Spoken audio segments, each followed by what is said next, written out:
아브라함의 가나안의 정착 여정은 순탄하지 않았습니다.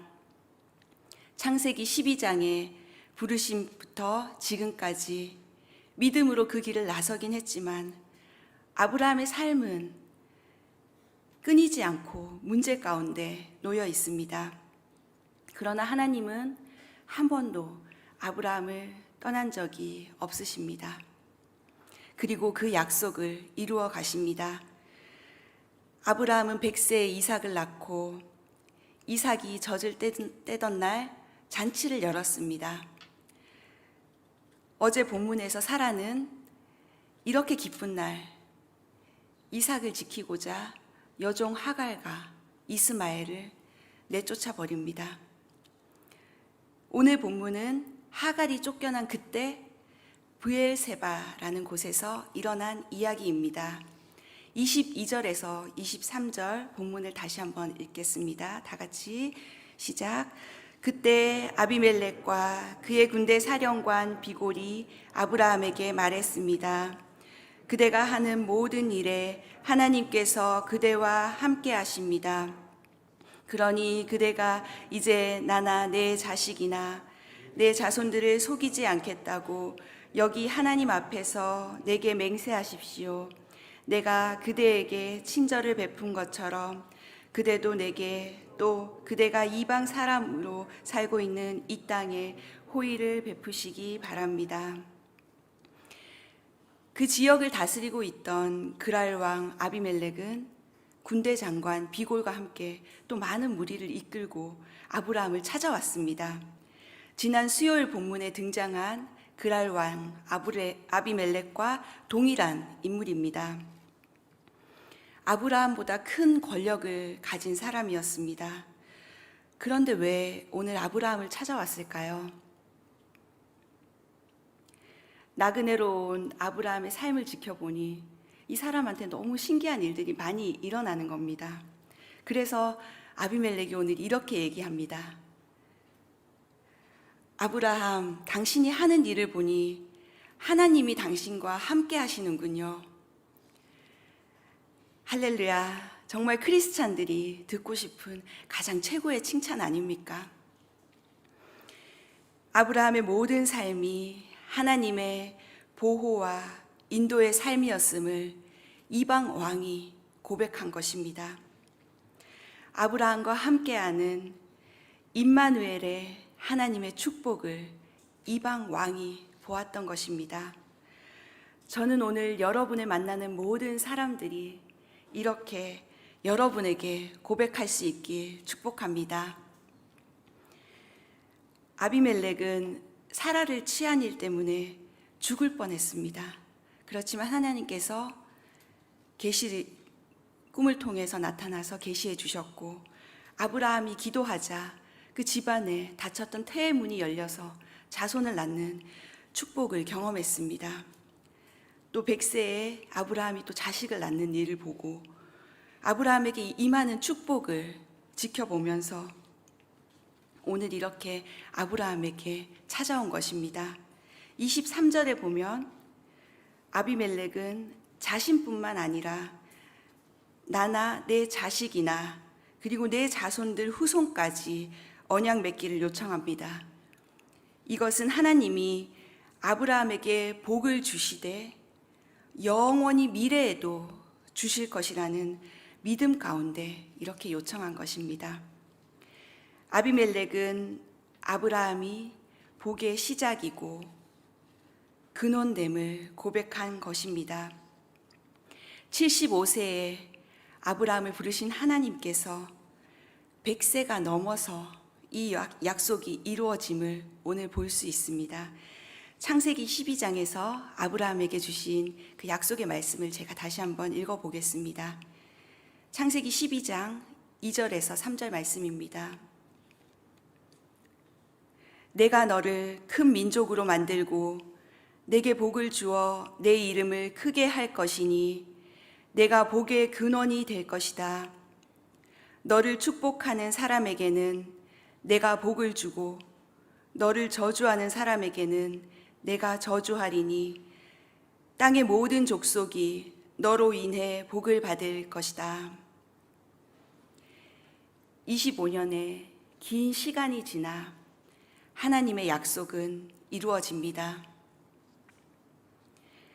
아브라함은 하나님과 함께하는 사람, 예배하는 사람, 기도하는 사람이었습니다. 이방 땅에서 신앙적으로도 선한 영향력을 끼친 것입니다. 여기서 아비멜렉이 아브라함에게 요청한 것이 두 가지입니다. 첫 번째는 그들에게 친절을 베풀어 달라는 것이고, 두 번째는 속이지 말라라는 것이었습니다. 큰 것을 요청한 것이 아니죠. 그저 평화의 관계 속에서 함께 살기를 원한다는 것이었습니다. 한번 아브라함에게 크게 속았던 터라 더는 나를 속이지 마십시오, 이런 요청입니다. 아브라함도 아마 이런 요청을 들었을 때 좀 마음에 뜨끔했을 것입니다. 이렇게 연약한 아브라함이었지만 하나님은 선한 방법으로 일을 이루어 가십니다. 이방왕 아비멜렉은 아브라함을 저주하는 자를 하나님이 저주하시고 아브라함을 축복하는 자를 하나님이 축복하신다는 사실을 정확히 알고 아브라함과 하는 약속이 곧 하나님과 하는 약속임을 믿고 그에게 맹세를 요구한 것입니다. 저는 오늘 동경 온누리 교회, 우리 교회가 기도하는 교회, 예배가 살아있는 교회, 사랑이 넘치는 교회로 소문이 나서 우리 동경 온누리 교회 성도들이 하는 모든 일이 일가운데 아브라함의 그 축복이 넘쳐나길 축원드립니다.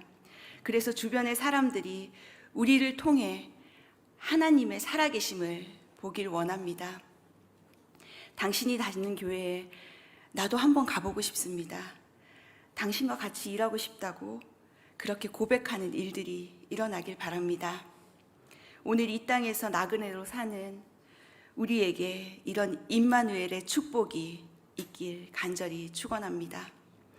오늘 본문 24절에서 26절을 다 같이 읽어보도록 하겠습니다. 시작. 아브라함이 말했습니다. 제가 맹세합니다. 그러고 나서 아브라함은 아비멜렉의 종들이 빼앗은 우물에 대해 항의했습니다. 그러자 아비멜렉이 말했습니다. 누가 이렇게 했는지 나는 모릅니다. 당신도 내게 이 일에 대해 지금까지 말해주지 않았습니다. 나는 오늘에야 비로소 이 일에 대해 들었습니다. 아멘. 믿음의 조상 아브라함은 바로 긍정적으로 화답을 합니다. 이방 나라 왕이 동맹을 하자고 왔을 때 거절하지 않고 수용하는 모습에서 아브라함이 정말 개방적이고 융통성 있는 사람이었다는 사실을 알 수 있습니다. 누군가 여러분에게 선의의 손을 내밀 때 수용할 수 있는 여러분 되시길 바랍니다. 신앙적으로는 타협하지 않으나 자유하고 유연성 있게 다른 사람들과 함께 공생하는 것을 택한 것입니다. 아브라함뿐만 아니라 우리 예수님은 얼마나 개방된 분이었습니까? 병든 사람, 창녀들, 죄인들, 연약한 자들의 친구가 되어주시고 진리를 깨닫게 해주시고 자유를 주신 분이십니다. 교회는 아브라함과 예수님의 이 삶을 본받아 이방인을 용납하고 세상과 함께 나아가야 합니다. 물론 세상을 따라가면 안 됩니다. 성경의 기준으로 사랑하고 용납해야 합니다. 아브라함은 할 말은 다 하고 또 조약을 체결하는데요. 무슨 이야기든지 말하는 타이밍이 정말 중요합니다. 아비멜렉이 이제 마음 놓고 계약이 다 된 줄 알고 기뻐하는 그 타이밍에 아브라함은 그동안 품고 있었던 속 얘기를 합니다. 당시 목축을 하는 사람들에게 있어서 우물은 아주 중요한 것이었습니다. 그래서 부족 간에 유물을 두고 많은 경쟁하고 다투는 일이 있었다고 합니다. 우물을 판다고 물이 다 나오는 것은 아니었습니다. 그러나 아브라함이 파면 꼭 물이 나오고 또 더 목축이 잘 되고, 그래서 타지에서 온 아브라함의 우물을 그 지역 사람들이 빼앗곤 했던 것입니다. 아브라함이 사정을 다 얘기하니 아비멜렉이 저는 몰랐습니다 라고 얘기를 합니다. 왜 지금까지 말해주지 않았습니까? 정말 죄송합니다. 미안함을 표시하죠. 서로의 오해가 풀어지는 순간입니다. 우리 모든 관계 가운데서 이런 오해가 풀어지는 역사가 있길 간절히 축원합니다. 솔직하게 얘기하고 상황 설명을 하면 오해가 다 풀어집니다. 성도는 결코 악을 악으로 갚지 말고 선으로 악을 이겨내야 합니다. 하나님은 반드시 억울함을 풀어주십니다. 우리의 관계에서도 선으로 악을 이기는 풀어지는 은혜가 있길 축원합니다. 오늘 본문 27절에서 31절 말씀 다 같이 읽도록 하겠습니다. 시작. 아브라함이 양과 소를 가져다가 아비멜렉에게 주고 그 두 사람이 언약을 맺었습니다.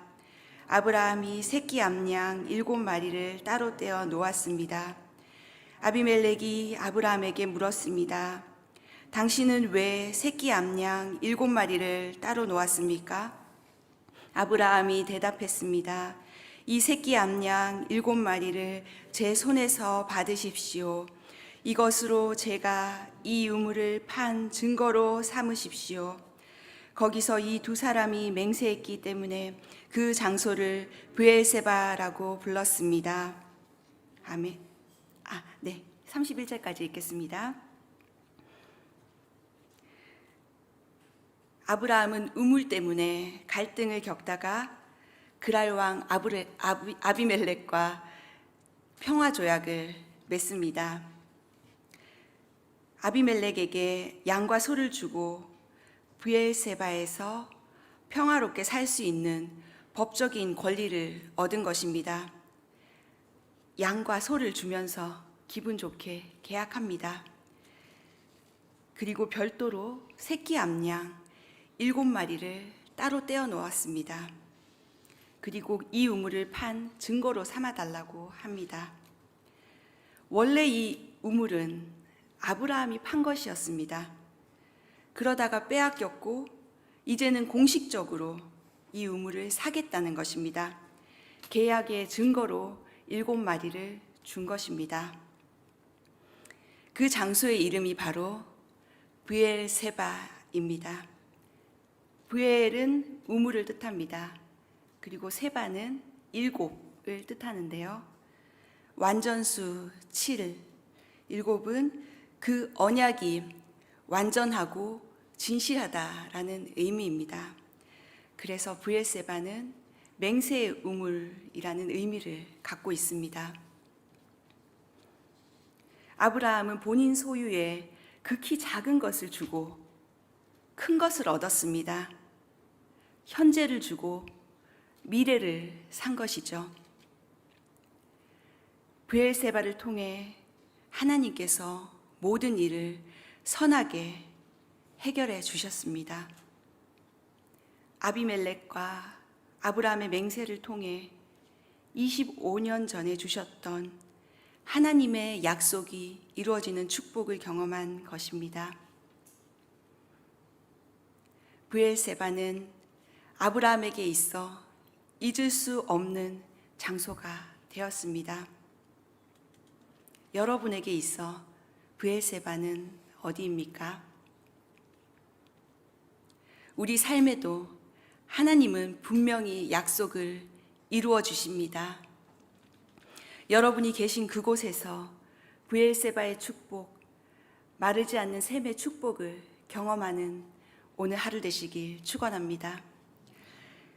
저는 24년 전에 일본 부흥에 대한 하나님의 환상의 약속을 받았습니다.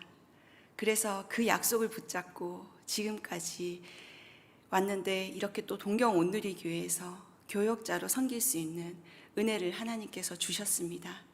그래서 하나님 저에게 주신 브엘세바는 바로 이 동경 온누리 교회라는 그 마음이 들었습니다. 하나님께서 분명히 이 동경 온누리 교회를 통해서 일본 부흥을 분명히 일으키실 것이라고 저는 확신합니다. 여러분, 성경에서 단에서 브엘세바까지라는 표현을 들어보셨습니까? 성경에서 유대 영역을 이야기할 때 관용어처럼 사용하는 구절인데 이스라엘 전 영토를 의미합니다. 우리나라에서는, 대한민국에서는 한라에서 백두까지 이런 표현이 있는데요. 또 일본에서는 홋카이도에서 오키나와까지 이런 표현을 딱 하면 그 지역 이렇게 딱 머릿속에 떠오르잖아요. 브엘세바는 약속의 땅 가나안의 남쪽 경계가 된 곳입니다. 이 아브라함의 언약은 하나님의 약속의 성취의 증거입니다. PPT를 하나 준비했는데요. 한번 보시면 이스라엘의 지도인데요. 위쪽에 단, 그리고 그 아래쪽에 브엘세바입니다. 그래서 단에서 브엘세바까지라는 표현을 쓰고 있습니다. 그리고 옆에는 이 브엘세바의 우물인지는 정확하진 않지만 브엘세바라는 성에 있는, 성 입구에 있는 우물 모습입니다. 아마 이런 모양의 우물이지 않을까라는 생각이 듭니다. 현재 지명으로는 베르쉐바라고 되어 있어서 혹시 위치가 궁금하신 분들은 구글 지도로 한번 찾아보시기 바랍니다. 브엘세바의 축복을 경험한 아브라함은 이제 하나님을 예배하러 나아갑니다. 33절, 34절 함께 읽겠습니다. 아브라함은 브엘세바에 에셀 나무를 심고 그곳에서 영원하신 하나님 여호와의 이름을 불렀습니다. 아브라함은 블레셋 족속의 땅에서 오래 머물러 살았습니다. 아멘. 언약을 맺은 아브라함은 나무를 한 그루 심습니다. 기념 식수를 한 것이죠. 성경에서 에셀 나무는 안식, 강인한 생명력, 영원한 생명을 상징합니다. 사막에서 다른 식물이 다 말라 죽어도 이 에셀 나무는 끝까지 살아남는다고 합니다. 그 비결은 뿌리가 땅속 30m까지 내려가 뿌리를 내린다고 합니다. 그래서 지하수를 흡수하기 때문입니다. 아브라함은 아비멜렉과 이 평화 조약을 체결한 후 네게브 사막의 중앙의 브엘세바라는 땅에 에셀 나무를 심고 영원하신 하나님의 이름을 부르며 예배합니다. 아브라함의 노년에 브엘세바에 살면서 하나님과 깊은 영적 교제를 나누었습니다. 지나온 삶을 돌아보니 모든 것이 하나님의 은혜였습니다. 이방 땅에서 잠시 나그네로 살았지만 그곳에서 영원토록 살아계시는 하나님, 친히 역사하시는 하나님을 늘 기억하며 마음에 새겼던 것입니다. 우리도 잠시 이 땅에 나그네로 사는 날 동안 영원하신 하나님을 바라보는 예배자로서 경건하게 살아갈 수 있길 소망합니다. 오늘 브엘세바에서의 평화 조약 체결을 통해서 하나님께서 어떻게 아브라함의 인생을 인도해 가시는지 보았습니다. 아브라함의 인생의 성공 비결은 하나님과의 동행, 하나님과의 친밀함에 있었습니다. 많은 위기 가운데서도 하나님을 예배하며 기도하는 삶, 그 자세를 주님께서 기뻐 받아 주셨습니다. 우리 크리스찬들도 사막과 같은 이 메마른 땅, 세상 가운데 심겨진 에셀나무와 같이 하나님의 은혜를, 하나님의 살아계심을 증거하는 존재들입니다. 여러분이 하나님의 말씀에 뿌리 내리고 늘 푸르른 하나님의 에셀나무처럼 브엘세바의 축복을 기억하는 성도님들 되시길 주님의 이름으로 축원합니다.